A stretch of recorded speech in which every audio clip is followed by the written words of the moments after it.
Minasan ohayo gozaimasu. Junya to moshimasu. Yoroshiku onegai shimasu. Okay, so ang topic natin for today is paano gamitin si agemas, kashimas, and oshiemas. Soredewa, hajimete ikimashou.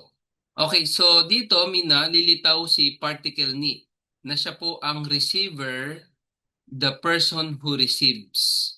So si particle ni dati, time particle, purpose particle, and destination. So ngayon naman, towards the direction din naman siya. Ang meaning is to sa English. Okay, ito po yung ating pattern. Giver, yung particle wa, kung sino yung magbibigay or nagbigay.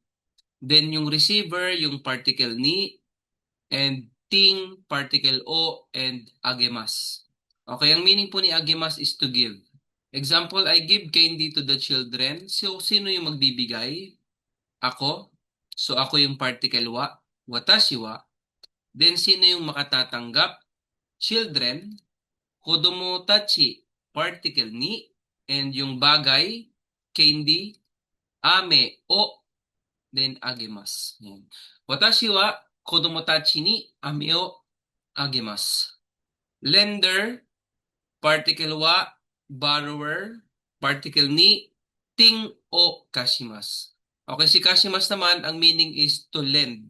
So same pattern lang naman, ang naiba lang naman po ay yung verb. Palit-palitan lang po natin. Example, I lend book to my friend. Ako yung magpapahiram, watashi wa. Sino yung nanghihiram, yung friend? Tomodachi ni. Watashi wa tomodachi ni hon o kashimasu. Kay teacher, particle wa. Learner, particle ni ting o oshiemasu. Example, Mr. Ken will teach Nihongo to the student. So, ang magtuturo si Ken, kaya siya yung topic niya. Ken sangwa, din sino natututo, student, gakusei, particle ni Nihongo oshiemasu. So, Ken sangwa, gakusei ni Nihongo oshiemasu.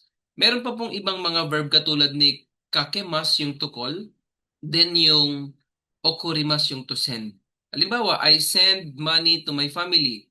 Watashi wa kazoku ni okane o okurimasu. Ganun din kay kakemas minna, to call.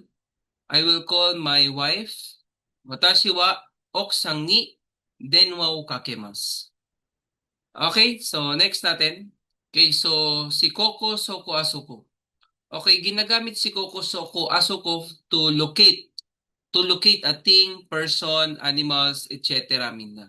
So sa Tagalog ni Koko is dito, Soko is dyan, si Asoko is doon.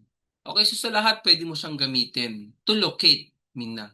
So halimbawa pag malapit sa iyo yung bike, ayan, jeten wa Koko, yung bike ay nandito.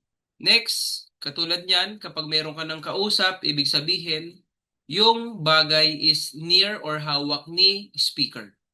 Nandito yung bike, jitensya wa koko des. Pwede niyong pagbalik-tarin, minasang koko wa jitensya des.